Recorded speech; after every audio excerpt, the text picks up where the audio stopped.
Hello dear students. तो आज का जो हमारा लेक्चर होने वाला है वो होने वाला है सोर्सेस ऑफ इंडियन कॉन्स्टिट्यूशन के ऊपर। आज के लेक्चर में हम लोग पढ़ने वाले हैं कि जो इंडियन कॉन्स्टिट्यूशन है इसके जो सोर्सेस हैं वो क्या है। मतलब हमने इंडियन कॉन्स्टिट्यूशन, आपने देखा होगा कि अलग अलग कंट्रीज से जो है इंडियन कॉन्स्टिट्यूशन के अलग अलग फीचर्स जो है वो बोरो किए हैं। आज हम लोग उन्हीं फीचर्स के बारे में इस लेक्चर में पढ़ने वाले हैं। तो यहाँ पे देख सकते हो आप लोग की बहुत सारी कंट्रीज हैं और इन बहुत सारी कंट्रीज से फाइनली हमने जो है इंडियन कॉन्स्टिट्यूशन को बनाया है। आप मेरे बारे में तो जानते ही होंगे, मेरा नाम है गुरमीत सिंह और मैं जो है मिशन खाकी पे आप लोगों के गवर्नमेंट एग्जाम्स की जो है वो तैयारी करवा रहा हूँ। तो अगर आप लोगों ने अभी तक हमें ज्वाइन नहीं किया है तो जल्दी जल्दी जो है मिशन खाकी को ज्वाइन करें। ठीक है स्टूडेंट्स, तो स्टार्ट करते हैं आज का लेक्चर। देखिए, अगर मैं इंडियन कॉन्स्टिट्यूशन की बात करूं तो इंडियन कॉन्स्टिट्यूशन जो है वो आपको मैंने बताया था कि कॉन्स्टिट्यूंट असेंबली ने बनाया है, पर कॉन्स्टिट्यूंट असेंबली ने भी सारे के सारे फीचर्स जो थे इंडियन कॉन्स्टिट्यूशन के वो खुद से नहीं बनाए हैं। खुद से नहीं बनाने का मतलब है कि उन्होंने वर्ल्ड में ऑलरेडी जो एग्जिस्टिंग प्रोसीजर्स उस टाइम पे अवेलेबल थे, मतलब जो जो लॉज उस टाइम पे, जो जो रूल्स उस टाइम पे पूरे वर्ल्ड में चल रहे थे, तो उन सारे के सारे रूल्स को जो है वो इंडियन कॉन्स्टिट्यूशन में, सारे के सारे अच्छे रूल्स को, अच्छे फीचर्स को जो है इंडियन कॉन्स्टिट्यूशन में लाने की कोशिश की है। तो आज हम उसी के बारे में जो है डिस्कस करने वाले हैं। तो देखो, सबसे फर्स्ट जो इसमें आता है वो आता है आपका गवर्नमेंट ऑफ इंडिया एक्ट 1935। देखो, अगर हम लोग इंडियन कॉन्स्टिट्यूशन की बात करें तो आप लोगों ने पढ़ा होगा कि राइट फ्रॉम द बिगनिंग, यानी कि जब सबसे पहले आप लोग पढ़ते हो रेगुलेटिंग एक्ट, है ना। रेगुलेटिंग एक्ट से लेके आप लोग पढ़ते आते हो और अ, ये सारे के सारे रूल्स जो कहाँ पे पास हुए थे, ब्रिटिश पार्लियामेंट में पास हुए थे यहाँ से लेके, और जो finally government of India act 1935, इसके ऊपर हम लोग जो है अलग से वीडियोस बनाएंगे। इसमें जो आपके चार्टर एक्ट्स हैं वो पढ़ेंगे हम लोग, इंडियन काउंसिल एक्ट्स पढ़ेंगे, government of India act of 1958 हम लोग पढ़ेंगे। इसके ऊपर हम लोग एक सेपरेट वीडियो बनाने वाले हैं। फिलहाल मैं बता रहा हूँ इंडियन कॉन्स्टिट्यूशन के बोरोड फीचर्स। तो उसमें एक बहुत ही इम्पोर्टेंट रोल जो है वो गवर्नमेंट ऑफ इंडिया एक्ट 1935 का है, क्योंकि ऑलमोस्ट कहा जाता है कि लगभग 70 टू 75% जो है इंडियन कॉन्स्टिट्यूशन हमने गवर्नमेंट ऑफ इंडिया एक्ट 1935 से ही लिया हुआ है। ठीक है, गवर्नमेंट ऑफ इंडिया एक्ट की बात करूं तो इट वाज द लार्जेस्ट, और you can say it was the longest act passed by the British government in India. आई बात समझ में? Passed by British government for India, India के लिए पास किया जाने वाला सबसे जो लॉन्गेस्ट एक्ट है वो कौन सा है? आपका गवर्नमेंट ऑफ इंडिया एक्ट 1935 है। आपने पढ़ा होगा कि इसमें जो है आपके 321 जो थे, 321 इसमें आपके सेक्शंस थे। आई बात समझ में? और इसमें 10 जो थे वो आपके शेड्यूल्स थे।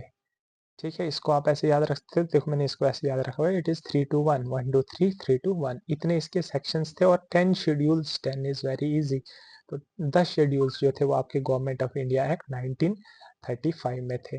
ठीक है, तो देखिए, गवर्नमेंट ऑफ इंडिया एक्ट जब हम पढ़ेंगे वहां पे तो मैं आप लोगों को डिटेल में बताऊंगा ही। फिलहाल मैं अभी बताता हूँ आपको कि इसका जो बैकग्राउंड था, आपने पढ़ा होगा कि इसके आने के पीछे जो थे वो चार मेन रीजंस थे, है ना। चार मेन रीजंस क्या थे? सबसे पहले था आपका जो साइमन कमीशन की रिपोर्ट। ठीक है, उसके बेसिस पे ये एक्ट बना। दूसरी जो चीज थी, it was third round table conference. आपने देखा था कि 3 राउंड टेबल कॉन्फ्रेंसेस हुई थी, इनमें जो थर्ड राउंड टेबल कॉन्फ्रेंस थी it was attended by all the parties, all the major parties of India. ठीक है, इसके बाद आपकी जो व्हाइट पेपर रिपोर्ट थी ना, व्हाइट पेपर रिपोर्ट जो आपकी 1933 में आई हुई थी, है ना। और उसके बाद जो चौथी चीज है, जो जॉइंट सेलेक्ट कमेटी बनाई थी, तो उनकी जो रिपोर्ट थी, हम लोग जो है अगर कभी इसके ऊपर सेक्शन लेंगे तो उसमें हम लोग ये डिटेल पढ़ेंगे कि इसके पीछे क्या रीजन था। ये सारी चीजें जो ये यहाँ पे लिख रहा हूँ ये भी मैं आप लोगों को बताऊंगा, पर फिलहाल आप लोगों को ध्यान में रख कि इन चार चीजों की रिपोर्ट पे, है ना, इन चार कमिटीज की रिपोर्ट पे गवर्नमेंट ऑफ इंडिया एक्ट 1935 आया था।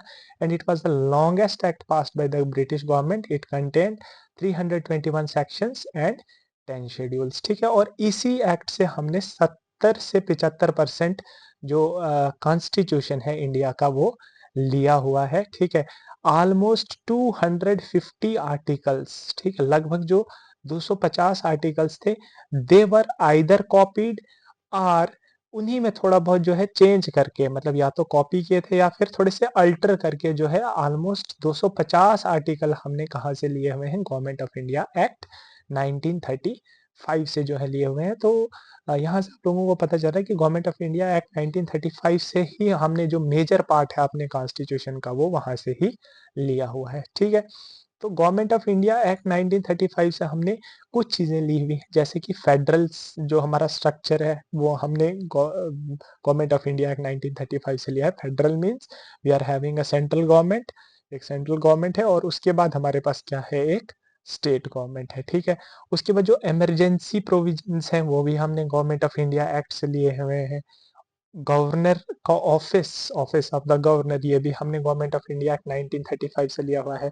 जो भी आपकी पब्लिक सर्विस कमीशन है, इसमें आपकी यूनियन पब्लिक सर्विस कमीशन, ठीक है, आप लोग पढ़ते हैं जो यूपीएससी है ना, यूनियन पब्लिक सर्विस कमीशन, या फिर आपकी जो स्टेट पब्लिक सर्विस कमीशन है, ठीक है, या फिर जिसको आप लोग जॉइंट पब्लिक सर्विस कमीशन बोलते हैं ना, जॉइंट मतलब दो या दो से ज्यादा स्टेट्स अगर एक ही पब्लिक सर्विस कमीशन को अडॉप्ट करती हैं उसको हम लोग जॉइंट पब्लिक सर्विस कमीशन बोलते हैं। ये सारी की सारी हमने गवर्नमेंट ऑफ इंडिया एक्ट से ली हुई है। इसके बाद जुडिशरी जो है वो भी हमने गवर्नमेंट ऑफ इंडिया एक्ट से ली हुई है, और उसके बाद जो एडमिनिस्ट्रेटिव डिटेल्स हैं ये भी हमने कहाँ से लिया हुआ है, government of act, government of India act 1935 से लिया हुआ है। तो देखिए लगभग 6 मेजर प्रोविजन हैं जो हमने गवर्नमेंट ऑफ इंडिया एक्ट 1935 से लिए हुए हैं, ठीक है।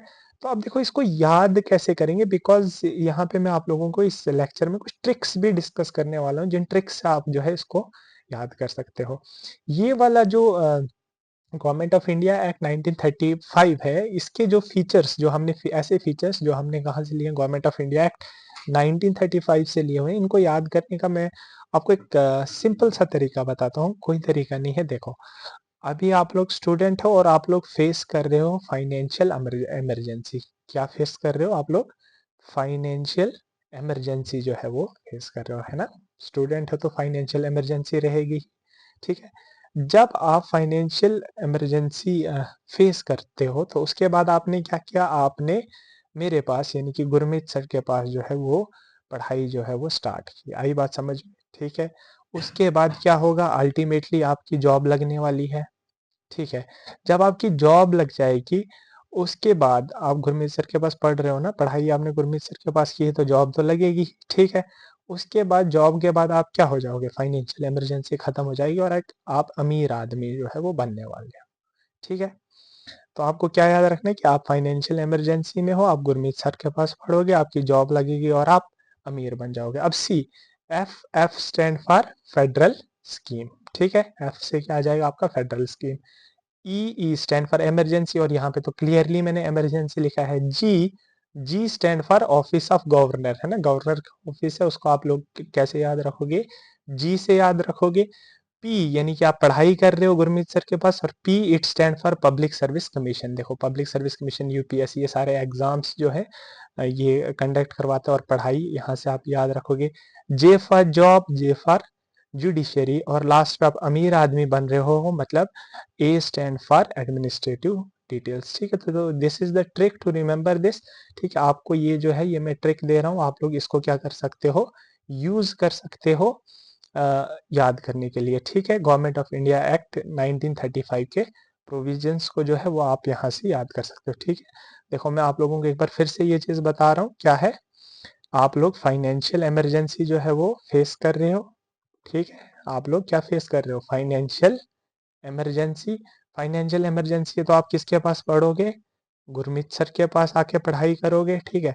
पढ़ाई करोगे तो आपकी क्या लगने वाली है, जॉब लगने वाली है, और उसके बाद आप अमीर आदमी जो है वो बनने वाले हो, ठीक है। तो F stand for federal structure, आई बात समझ में, या जो फेडरल स्कीम है। E for emergency is same, G for office of governor, ठीक है।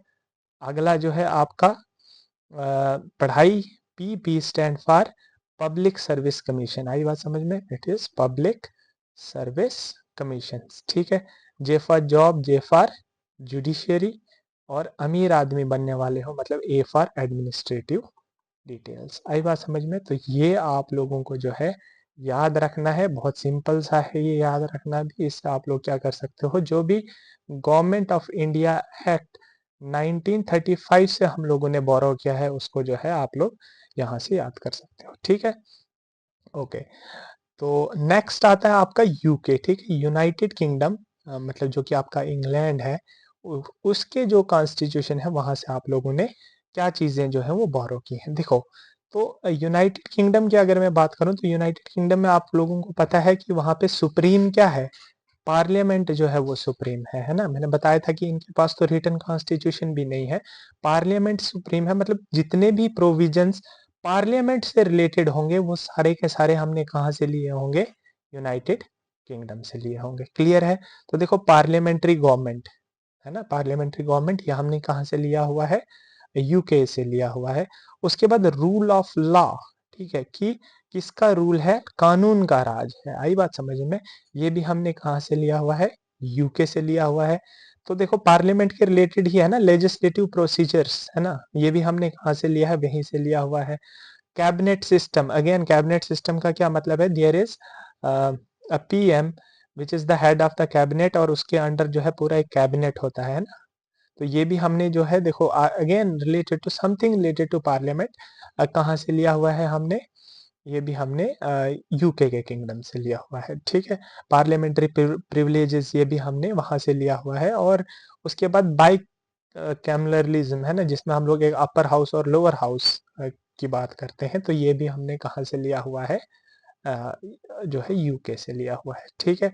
अच्छा, इसके अलावा आप लोगों को इम्पोर्टेंट चीज याद रखनी कि देखो, इंडिया में क्या है, इंडिया में ना सिंगल सिटीजनशिप है। सिंगल सिटीजनशिप का क्या मतलब है कि आप लोग इंडिया के और किसी और कंट्री के सिटीजन सेम टाइम पे नहीं हो सकते हो। You are either a citizen of India और you are not a citizen of India, ठीक है। तो ये जो सिंगल सिटीजन का कॉन्सेप्ट है ये भी हम लोगों ने कहाँ से लिया हुआ है, यूनाइटेड किंगडम से लिया हुआ है, ठीक है। और जो रिट्स हैं आपकी, जो आपने पढ़ी होंगी, जो आर्टिकल 32 में आपके पास रिट्स हैं, ठीक है, जिनमें आप लोग जो है वो हेबियस कॉर्पस, मेंडामस, ठीक है, उसके बाद आपकी प्रोहिबिशन वगैरह, ये सारी जो है, रिकॉल, सॉरी प्रोहिबिशन, ठीक है, ऐसे ऐसे जो रिट्स आप लोग पढ़े होंगे, ये रिट्स हम लोग जो है डिटेल में जब हम फंडामेंटल राइट्स पढ़ेंगे, जब हम आर्टिकल 32 पढ़ेंगे, वहां पे हम लोग इन रिट्स को पढ़ेंगे। ये सारी रिट्स भी हमने कहाँ से ली हुई है, यूके के कॉन्स्टिट्यूशन से ली हुई है, ठीक है। तो क्या क्या है देखो, पार्लियामेंट्री गवर्नमेंट, पार्लियामेंट्री गवर्नमेंट के साथ साथ हमने legislative procedures, again related to parliament, ये भी हमने कहाँ से लिया है, यूके से लिया हुआ है। उसके बाद cabinet system, again related to parliament, ये भी हमने कहाँ से लिया हुआ है, यूके से लिया हुआ है। पार्लियामेंट्री प्रिविलेजेस, अगेन कहाँ से आ गया, यूके से। बाई कैमलरिज्म, ठीक है, ये भी हमने वहां से लिया है, ठीक है। इसके अलावा आप लोगों को इंपॉर्टेंट याद रखना है that rule of law, writs, ठीक है, और single citizenship, these are taken from the constitution of from the unwritten constitution of UK. You know that UK it does not have a constitution, ठीक है, इसका कोई संविधान एज अ बुक नहीं है, ठीक है, ये इसका अनरिटन कॉन्स्टिट्यूशन है। पर यहाँ से हम लोगों ने ये सारे आइडियाज जो हैं वो लिए हुए हैं, ठीक है। ओके, नेक्स्ट आता है आपका यूएसए का कॉन्स्टिट्यूशन, ठीक है, यूनाइटेड स्टेट्स ऑफ अमेरिका के कॉन्स्टिट्यूशन से हमने क्या लिया हुआ है, ठीक है। दिस इज योर यूएस, ये मैंने आपके थोड़ा सा सच दैट आप लोगों को आइडिया रहे कि यूएस कहाँ पे है, ठीक है, वहाँ पे लिया हुआ है। See this is your United states, इसके जो नॉर्थ में है वो कनाडा है, नीचे जो है दिस इज मैक्सिको, एक तरफ में जो है ईस्टर्न साइड में इट इज अटलांटिक ओशन, और इसके जो वेस्ट है उसमें क्या है, पैसिफिक ओशन जो है वो प्रेजेंट है। क्लियर है? और यहाँ पे एक आइलैंड है, हवाईयन आइलैंड। ओके, चलो ये आप लोगों को साथ साथ जो है दिखते रहेंगे फोटोज मैप्स के, तो आप लोगों को थोड़ा सा आइडिया देने के लिए कि where is the location of that country. Okay, see USA का कॉन्स्टिट्यूशन से हम लोगों ने इंपॉर्टेंट चीजें क्या ली हैं, सबसे पहले फंडामेंटल राइट्स, ठीक है। फंडामेंटल राइट्स जो है वो यूएस के कॉन्स्टिट्यूशन से हमने लिया है। जुडिशरी के रिलेटेड जितने भी प्रोविजंस हैं वो भी हमने कहाँ से लिए हुए हैं, जैसे independence of judiciary, judicial review, ठीक है, ये दो फीचर्स भी इंपॉर्टेंट फीचर्स हैं जो हमने कहाँ से लिए हैं, यूनाइटेड स्टेट्स ऑफ अमेरिका से। उसके बाद प्रेसिडेंट का इम्पीचमेंट, आई बात समझ में, कि रिमूवल ऑफ प्रेसिडेंट जिसको हम लोग बोलते हैं इम्पीचमेंट ऑफ प्रेसिडेंट, एक स्पेशल आर्टिकल आता है इसके लिए, ठीक है। ये भी हम लोगों ने कहाँ से, यूएस से लिया हुआ है। जजेस का रिमूवल भी हमने वहां से लिया है, और post of vice president is also taken from the US constitution, ठीक है। फंडामेंटल राइट्स, आपकी जो इंडिपेंडेंट जुडिशरी, ठीक है, उसके बाद साथ साथ में जुडिशियल रिव्यू, प्रेसिडेंट का इम्पीचमेंट, रिमूवल ऑफ जजेस of supreme court and high court, उसके बाद post of vice president, vice president की जो पोस्ट है वो भी हमने कहाँ से ली हुई है, यूएसए के कॉन्स्टिट्यूशन से ली हुई है। Next is your Soviet union, जिसको आज हम लोग रशिया के नाम से जानते हैं। This is Russian flag and this is Russia, the largest country of the world, है ना। देखो ये, okay, this is your India here. अच्छा, यहाँ से देखें तो हम लोग रशिया के कॉन्स्टिट्यूशन से हमने सिर्फ दो ही चीजें जो है वो ली हुई हैं। एक है आपकी फंडामेंटल ड्यूटीज, और दूसरा है आपका जो कॉन्स्टिट्यूशन के प्रियम्बल में लिखा हुआ है ना, जस्टिस, जस्टिस, और वहां पे आगे लिखा हुआ है सोशल, इकोनॉमिक एंड पॉलिटिकल। तो वो जो जस्टिस का आइडिया है जो हम लोगों ने प्रियम्बल में डाला है, दैट जस्टिस वेरी इंपॉर्टेंट है, ये वाला पॉइंट। ये बहुत ज्यादा कंफ्यूजिंग हो जाता है because we generally confuse it with the France revolution. आई बात समझ में। जस्टिस का आइडिया जो है वो हमने कहाँ से लिया हुआ है, रशिया से लिया हुआ है, और उसके साथ साथ में ड्यूटीज जो है वो हमने रशिया से ली हुई है, ठीक है। तो याद रखना, आपको अगर रशिया का नाम सुनते ही एक ही चीज आपको ध्यान में आती है, तो रशिया वो है, जो भी आपको ध्यान में आता है वो तभी है जब आप लोग अपनी ड्यूटी जो है वो सही तरीके से करोगे, फिर आप लोग कहाँ जा सकते हो, रशिया घूमने जा सकते हो, ठीक है। तो याद रखना, ड्यूटी करोगे तो रशिया घूमने को मिलेगा, ठीक है। Next is your Japan. Japan से हम लोगों ने क्या लिया है, प्रोसीजर एस्टेब्लिश्ड बाय लॉ, ठीक है। दिस इज योर जापान, है ना, land of rising sun, eastern most country, ठीक है। चलो, तो जापान से हम लोगों ने प्रोसीजर एस्टेब्लिश्ड बाय लॉ लिया हुआ है। What does this procedure established by law mean? देखो, आप लोगों को पता है कि आपके पास एक आर्टिकल 21 में लिखा हुआ है कि the state shall not deny any person the right to life, है ना, right to life and personal liberty as per procedure established by law, है ना। जब तक जो है इसका मतलब क्या है, देखो, प्रोसीजर एस्टेब्लिश्ड बाय लॉ का, प्रोसीजर एस्टेब्लिश्ड बाय लॉ का मतलब है कि कोई भी स्टेट जो है वो आपसे आपके जीने का अधिकार या पर्सनल लिबर्टी नहीं छीन सकती है, unless it is described in the law, ठीक है। जैसा लॉ है, मतलब लॉ जो है वो पार्लियामेंट ने पास किया कोई कानून, ठीक है। अब वो कानून बन के आया है, तो कोई भी आपके साथ वर्क, मैं यूं कह सकता हूँ कि कोई भी चीज आपके साथ हैपन होनी होगी, it will be done as per the law only. आई बात समझ में। This is the meaning of procedure established by law. इसको मैं डिटेल में डिस्कस करूंगा, जहां पे मैं आपको जो मैन का Gandhi versus state of versus union of India case था, उसको भी मैं डिस्कस करूंगा, जहां पे मैं बताऊंगा what is the difference between due process of law and procedure established by law. आप लोगों को पता होगा कि due process of law it is followed in USA, पर इंडिया के कॉन्स्टिट्यूशन में प्रोसीजर एस्टेब्लिश्ड बाय लॉ है। इन दोनों में क्या फर्क है वो भी मैं आप लोगों को डिटेल में जो है समझाऊंगा, जब मैं आप लोगों को आर्टिकल 21 जो है समझाऊंगा। फिलहाल के लिए आप लोगों को ये याद रखना है कि जापान से हमने क्या लिया हुआ है, procedure established by law. It means कि जो भी चीजें होंगी they will be done as per the law, ठीक है, कानून के हिसाब से होंगी, and this law will be passed by the parliament of the country. Okay, next is Australia, ठीक है। ऑस्ट्रेलिया जो है, ऑस्ट्रेलिया से भी हमने जो है वो तीन इंपॉर्टेंट चीजें ली हुई हैं। वो है आपकी कॉन्करेंट लिस्ट। कॉन्करेंट लिस्ट का मतलब है ना, आप लोगों को पता है कि आपके पास तीन लिस्ट है ना, एक यूनियन लिस्ट, एक आपकी स्टेट लिस्ट, और तीसरी है आपकी कॉन्करेंट लिस्ट, ठीक है। तो जो कॉन्करेंट लिस्ट है वो हमने कहाँ से ली हुई है, वो हमने ऑस्ट्रेलिया से ली हुई है। आई बात समझ, जिसमें बताया था यूनियन लिस्ट जिन पे सिर्फ जो आपके यूनियन लॉज बना सकता है सेंट्रल गवर्नमेंट, स्टेट लिस्ट जिस पे आपकी स्टेट को लॉज बनाने, और कॉन्करेंट लिस्ट जिस पे दोनों जो है वो लॉज बना सकते हैं, है ना। इसको भी हम लोग डिटेल में जो है पढ़ने वाले हैं। तो वो कॉन्करेंट लिस्ट का आइडिया हमने कहाँ से लिया है, फ्रॉम ऑस्ट्रेलिया। इसके बाद में freedom of trade, commerce and intercourse, ठीक है। ट्रेड, कॉमर्स वगैरह का जो फ्रीडम है वो भी हम लोगों ने कहाँ से लिया हुआ है, ऑस्ट्रेलिया से लिया हुआ है। और उसके बाद में joint sitting of the houses of parliament, ठीक है, आपको पता है कि हमारे पास दो हाउसेस हैं, लोकसभा और राज्यसभा। तो जरूरत आने पे हम क्या करते हैं, जब कोई डेडलॉक हो जाता है राज्यसभा और लोकसभा के बीच में, मतलब कोई ऐसा बिल है जो एक जगह से पास हो रहा है पर दूसरी जगह से पास नहीं हो रहा है, तो ऐसे बिल्स को पास करवाने के लिए हम लोग जो है वो जॉइंट सीटिंग का प्रावधान है हमारे कॉन्स्टिट्यूशन में। We will study it in detail as well. तो ये जो जॉइंट सीटिंग है, ये भी हमने कहाँ से ली हुई है, ऑस्ट्रेलिया से ली हुई है, ठीक है। तो इसको आप याद करने के लिए ऐसे याद रख सकते हो, क्योंकि ऑस्ट्रेलिया, जब भी आप लोग नाम सुनते हो तो आप लोगों को पता है कि ऑस्ट्रेलिया क्रिकेट के लिए जो है वो क्या है, बहुत ज्यादा फेमस है। तो ऑस्ट्रेलिया की क्रिकेट टीम है, और इंडिया और ऑस्ट्रेलिया के बीच में जो है वो मैचेस होते रहते हैं ना। मैचेस कैसे होते हैं, कभी टेस्ट मैच होता है, कभी T20 होता है, कभी वनडे इंटरनेशनल्स होते हैं, ठीक है। तो देखो आप लोगों को यहाँ से याद रखना है, सी फॉर क्रिकेट, आई बात समझ में, C for cricket, C for concurrent list, ठीक है। और मैचेस जो है वो टेस्ट मैचेस हैं, चाहे T20 है, और इन टी से जो है वो आप याद रख सकते हो, टी फॉर ट्रेड, आई बात समझ में।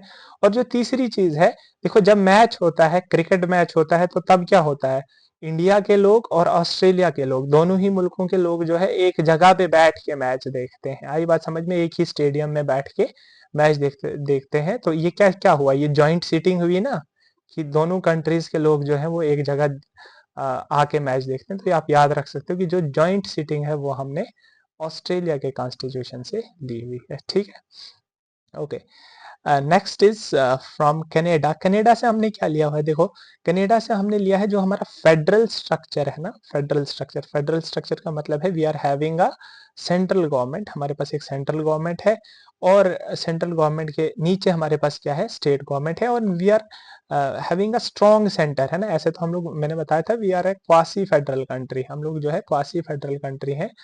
मतलब ये है कि हम लोग ऐसे हैं, तो we will act as a federal country unless and until there is any emergency, or unless there is any type of constitutional failure, आई बात समझ में, कभी भी कोई कॉन्स्टिट्यूशनल फेलियर हो रहा है, कोई इमरजेंसी है, कोई एक्सटर्नल एग्रेशन है, तो अगर ये कुछ ऐसा दबाव कंट्री के ऊपर है, मतलब कंट्री की यूनिटी के ऊपर जो है वो, या कंट्री की इंटीग्रिटी के ऊपर, या कंट्री के स्वरनीति के ऊपर, है ना, किसी भी चीज के ऊपर जो है वो प्रेशर है, तब हम लोग जो है वो क्या हो जाते हैं, एक तरह से यूनिटरी कॉन्स्टिट्यूशन हो जाते हैं। But when everything is normal, we are a federal state.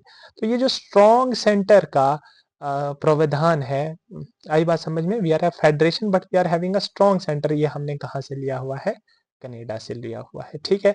Wasting of residuary powers in the centre, देखो बताया आपके पास तीन लिस्ट है, यूनियन लिस्ट, ठीक है, आपके पास स्टेट लिस्ट, और तीसरी आ गई आपके पास कॉन्करेंट लिस्ट। तो इन तीनों लिस्ट के अलावा होती है रेजिड्यूरी पावर्स। रेजिड्यूरी का पावर्स का क्या मतलब है, कि जो रह गया, जो इन तीनों लिस्ट में नहीं आया, कोई ऐसा सब्जेक्ट है जो इन तीनों लिस्ट में नहीं है, तो उस पे जो लॉ बनाने का अधिकार है वो किसको दिया हुआ है, हमने सेंटर को दिया हुआ है। ये चीज भी हमने कहाँ से ली हुई है, कनाडा से ली हुई है। तो it is again the same provision, आप लोग याद रख सकते हो कि जो स्ट्रॉन्ग सेंटर वाला आइडिया है, बिकॉज इट आल्सो जो bends the Indian constitution towards a unitary one, है ना। जो ये वाला प्रोविजन है कि हम लोगों ने रेजिड्यूरी पावर्स जो है वो सेंटर को दी हुई है, ठीक है। उसके बाद appointment of the state governor by the centre, again देखो आप लोगों को पता है कि हर एक स्टेट गवर्नमेंट में क्या होता है, एक गवर्नर होता है, जो एक तरह से एजेंट होता है, किसका, सेंटर का। जो आप लोगों को पता है कि जो सेंट्रल गवर्नमेंट या प्रेसिडेंट को जो है वो हमेशा बताते रहता है कि स्टेट जो है वो कैसे काम कर रही है, आई बात समझ में। तो ये वाला जो प्रोविजन है, ये भी कहाँ से है, कहाँ से लिया हुआ है, हमने कनाडा से लिया हुआ है। और उसके बाद एक और इम्पॉर्टेंट है, advisory jurisdiction of the supreme court, ठीक है। Advisory jurisdiction of the supreme court, it is also taken from the constitution of Canada. तो देखो कनाडा से आप लोगों को याद रखना है कि बस एक ही चीज याद रखनी है, कि जो हमारा स्ट्रॉन्ग सेंटर वाला आइडिया है, ठीक है, जो भी हमारा आइडिया है of having a strong centre, ये हमने कहाँ से लिया हुआ है। ऐसे तो हम लोग फेडरल कॉन्स्टिट्यूशन है, but we are having a strong centre, ये हमने कनाडा से लिया हुआ है, ठीक है। ओके, नेक्स्ट आ जाता है आपका